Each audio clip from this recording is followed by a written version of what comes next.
Most AI systems fail. And it's not because the tools are bad. It's not because AI is not ready. It's because the sequence is wrong. And that's why I built CALMER method, which fixes this. If we haven't met yet, my name is Yuri, and I've spent 6 years building automation and AI systems for small businesses. We have over 300 clients, we've built over 2,000 automations, and we have a success rate of 98%. And when clients come to us with their own AI systems which don't work, you know why it doesn't work? Almost all of them failed the same way. Someone skipped the step 1, someone skipped the step 2, and they went straight to building a solution. The tool they used was fine, the AI was fine. The sequence was broken. CALMER method has 6 steps separated into 2 phases. Learn them once and you will never set up automation or AI system in the wrong way again. Let me describe what goes wrong. The founder discovers a new shiny tool. It's a new AI tool, an Aiden, for example, a new AI agent. They got excited. They tried to automate their proposal process, for example. It kind of works for 3 weeks. Then it breaks. Then the team stops using it, then the founder takes it back. I've seen this happen dozens of times. And the founder always says the same thing. Automation or AI doesn't work for my business. Our processes are too complex. But this is not true. Automation worked fine. AI worked fine. It was running the wrong process. Here's the real problem. They skipped capture. They skipped architect. They went straight to launch. When you automate a process, you haven't documented yet. You get a fast, reliable machine that produces unreliable results. That's not an automation problem. That's a sequencing problem. CALMER method fixes the sequence. It's 6 steps in 2 phases, and let me walk you now through all of it. First, I want to tell you where this framework actually came from. When we started Ninjabot, we were doing one thing only. We're doing process automation using make.com. The client had a repetitive task, we automated it. That was the whole business. But quickly, we had a problem. The automations needed clean data to work with. So CRM, project management tool, some no-code apps. Most of our clients didn't have these set up, at least not properly. So we started setting up those tools. That's when we found the real issue. Every time we tried to implement the tool, clients, they wanted to adapt their processes to fit the tool. And we saw what it created. The tool won, but the process, the results, sometimes they even got worse. So we flipped it around to understand the process first, to set up the tool around the process, not the other way around. That became the first version of what I call now CALMER method. Standardize the process, implement the apps, integrate and automate. And it worked. Clients, they stopped fighting their tools. Then AI arrived and the same sequence still held, but the ceiling moved up completely. New steps came in, new possibilities came in. What to automate, what can AI handle, and what should stay in humans' hands. The framework grew. 6 years later, we had over 300 clients, we had over 2,000 automations ready, and the project success rate was over 98%. And the core principle has not changed since the first version. Adjust the tool for the business, never the business for the tool. Here's one example of what it looks like in practice. A consulting company. They have 12 people. Each proposal takes 4 hours to create, and 3 people are involved every single time. They've tried to automate it. They've tried it twice. Both times it failed. They even hired a freelancer for that, and he was not successful either. The third time, we ran CALMER method first. We managed to cut down the process from 4 hours down to 45 minutes. And it was managed by only 1 person instead of 3. And the founder was out of the process completely, which is the most important thing. Same tools as 2 failed attempts, but difference in the sequence. The whole CALMER method has 6 steps. The most important thing about them is that each step creates the conditions for the next one. You cannot architect what you haven't captured. You cannot launch what you haven't architected yet. And you cannot manage something that you haven't launched yet, right? Skipping any step doesn't save time. It creates rework, so it creates future work. And usually at the worst possible moment when you need it done and instead the AI system doesn't work. Let me walk you through the build phase. The whole CALMER method is separated into 2 phases. First one is called build. The second one is called run. The first one includes 4 steps. CALM, which is calm, right? This is what we want from our business, to be calm. C is for capture.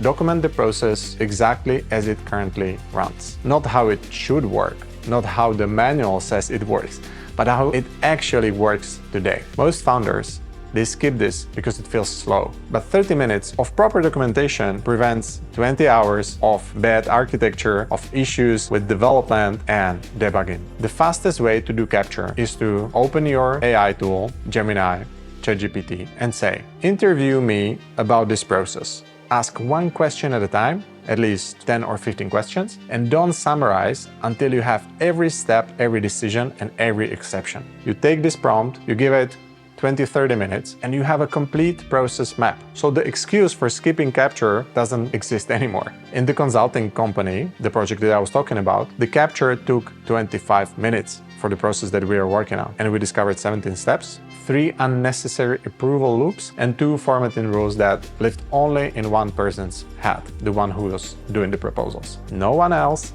knew how to do it properly. So you can imagine what it led to. If he was sick, nobody else could do it. A stands for architect. Now you take the process documentation, the current state, or called as-is map, and you use it as your raw material. You use it as a source to understand how your process works and to find where you can implement automation and AI, but you don't take it as a constraint. This is very important. You should design what the process should look like. And there are 3 passes that you have to do. First one is to simplify. For every step in the process, you should ask, what breaks if I remove this step in the process? If the answer is nothing significant, then try to remove it. Because automating waste makes waste faster. Garbage in, garbage out. The simplify pass cut that consulting company from 17 steps to 11 before we touched a single tool. Second pass is to classify every remaining step. Can it be fully automated? Is there a judgment needed? Can AI handle it within a defined scope? Can AI assist system while a human owns the output? Or is this genuinely just a human-only step of the process? And the third pass is something that I call AI readiness gate. These are 3 questions that you ask before anything goes to launch. Is the data input clean? Can you tell when the output goes wrong? And is the process scope narrow enough to be reliable? If any answer is no, then fix it before you build. Proceed without passing the gate and the implementation will fail. L stands for launch. Tools first, automation second, AI third. Always in that order, never in reverse. So layer 1 is to choose and to set up the right tools. You can set up the CRM like Pipedrive, you can set up project management tool like ClickUp. What's important is not to touch layer 2 until the team has used the tools manually, so we can see that the tool is working well and the setup is done in the right way, so the integrations and the automations will not need constant updates. Because if you automate and integrate incorrect usage, then you automate errors. Layer 2 is to build rule-based automations and integrations. If something happens, then something else happens. And this means every step, which is deterministic. If something happens, I need to transfer the data to CRM. If something happens in the CRM, I need to send it to a mailing tool. You get the idea. And then the layer 3 is to add the AI. And here, we always use the AI sandwich. So input automation, which formats and routes the data into the AI. Then the AI step processes the data within defined guidelines. And then there is another automation, the output automation, that catches the results and routes it forward into specific apps or databases where you need it. No bare AI steps in the workflow. No ChatGPT in random process step. Every AI step has a quality threshold. Every AI step has a named human who is responsible for reviewing the outputs. So for example, in the consulting company, layer 3 produced the first proposal draft in 4 minutes. And then the human, the salesperson, he was responsible for reviewing it. And this was what took him 40 minutes. And in the system, we took it down 4 hours to 45 minutes. M stands for manage. Every step in the life process gets assigned to one owner, not the whole team, but one single named person. And there are 4 delegation modes. First one is systems. This is something that runs automatically. And there's one person who owns the exceptions. But the whole idea is that they work independently. You can even call it AI handle systems. Then you have agents, which are AI executed, but there's a person who reviews below confidence of threshold. So this is called AI assist systems. And what you cannot handle with automations and with AI, you give to people. So first you have employees. These are steps that only humans can check. You need their taste or you need their context to understand if the results are good or not, or to make important decisions. A written brief is always required for this. And then the fourth one are freelancers, which is almost the same as employees, but you also need continuity plan because you can switch those freelancers in your business. For every human delegated step, I require a brief. This brief should contain trigger, how does it start, the steps, what should happen, the decision rules, if there's a decision to be made, and the output standard. How should the output look like? What does success look like? If you miss any of these four, and the delegation probably fails. A quick diagnostic that you can run: if an employee asks the same type of question twice, then the brief is incomplete. So check the brief, rewrite it, improve it. Don't improve the employee, improve the brief. After you finish the first phase and you build your systems properly, you can go to the second phase, which is run phase. That's E and R, evaluate and refine, in a loop again and again, forever. Most businesses, they stop after phase one. They build it, it works, and they never look at it again. They think it will work like it forever, but 6 months later, it doesn't work. The team has found workarounds, so it doesn't use it anymore. And the AI output has drifted. The founder is pulled back, he's a firefighter. He doesn't build a business, he's repairing the process again. And this is why we have the phase two. This is how to prevent it. E stands for evaluate. And there are three things that I recommend you to check when you evaluate your systems. The first one is the overall health of the systems, mainly of the automations. Is the automation running as designed? Is the volume? Is the speed? What about the error rate? You need to check it regularly.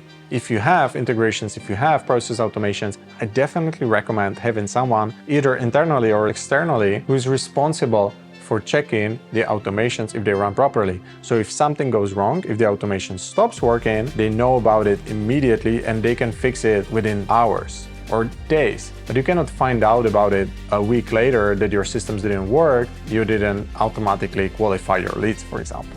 The second one is AI performance. What percentage of your AI outputs are approved without major corrections? If it's below 85%, this is the threshold that we are aiming for in the AI systems, the prompt needs a rewrite or the AI system needs adjustments. The third and the most important one is team adoption. This is the dimension that most implementations skip, and it's where they silently fail. A fully functioning automation with 60% team adoption is 40% of failure, right? Workarounds are not a people problem. They are a design signal. A process the team routes around is a process that needs redesigning. And usually it's because you didn't involve people, you didn't involve your employees who are actually doing the work in the design phase. So it means that when you are doing the architecture of the whole system, then you need to involve people who are really doing the process. You cannot do it as an owner if you don't do it, because you don't understand the nuances of the steps that are being improved. So if you see that these don't work, then the next step is triggered, and it's step R, like refine. You can narrow it down into one simple question. Every month or every quarter, you should check this process and say, is it calmer than it was 30 days ago and it was 90 days ago? Calmer, it means that there's fewer exceptions, there's fewer AI corrections, there's higher team adoption, there's less founder attention required. Ideally, with same or better output at lower cost. If yes, perfect, the loop is working. If no, it's a design problem, not an execution problem. Go back to the phase one to capture. So I personally, what I do is every month I spend 1 hour on the exceptions list. So I check the AI systems that we run, the automations that we run, and I see what exceptions happened. If there's an exception that's appearing repeatedly, if it happens 3 times a month or 3 times a week, then it should probably have its own automation or its own rule or its own agent. So then quarterly, you should update the AI thresholds. You should automate the recurring exceptions. You should run adoption intervention and retire the steps that are being unused. You should check the triggers. And then the most important question, can you use this process as a template for another workflow in your business? Because one well-refined process then becomes a pattern. The pattern becomes a template. One refined session multiply its value 3 to 5 times if you do it properly. So in the consulting business case, the proposal pattern cascaded to 2 more document workflows in the very next quarter. And the adoption rate was even better because they already trusted the solution of the proposal automation. Let me give you the 5 most common ways how CALMER fails. Because knowing the failure modes is worth as much as knowing the whole framework. Failure number 1 is skipping to launch. This is the most common mistake that I see. The automation works, it runs broken, undocumented process at machine speed. So the output is unreliable and you are producing a lot of garbage. And what's worse is that the team loses faith and it's more complicated to introduce improvements. How to fix it? Always complete capture and architect first. It's 30 minutes of documentation and it prevents tens of hours of debugging. Failure 2 is starting with the wrong process. So founders, they start with a low pain process because it's easier, right? It delays the ROI and kills the motivation. How you fix it? Start with the process that hurts most. 3 hours per week process, not 30 minutes per month process. Failure 3 is when, during the architect phase, you remove too much. I mean, you're excited about the simplification of the process, but then you took too many steps away, which they seem redundant, right? But those steps were handling real exceptions. So how you fix it is by running the simplified process manually for 1 week before launch. Then the exceptions, they will surface on their own. What is very important is to always include people who actually do the process in your architect phase, because they can show you which steps are important and why. Failure 4 is managing before the brief is complete. Your manual, they exist, but it's missing decision rules. And then your employees, they have to guess. And they guess wrong. And then the work bounces back. The founder takes it back. So the bottleneck is restored again, and you are again the bottleneck of the business. The fix for that is the 4-element brief that I mentioned earlier. Every time, no exceptions. Failure 5 is no adoption tracking in the evaluation. Because when you set up tools, you set up the processes, and then your team don't work with them, they don't actually use them, then it seems like it's successful because the AI systems, they work, your tools, they work, but then it slowly starts to collapse. And the only fix for that is to check the adoption with your team. Regularly, every month, check if they work with it or not.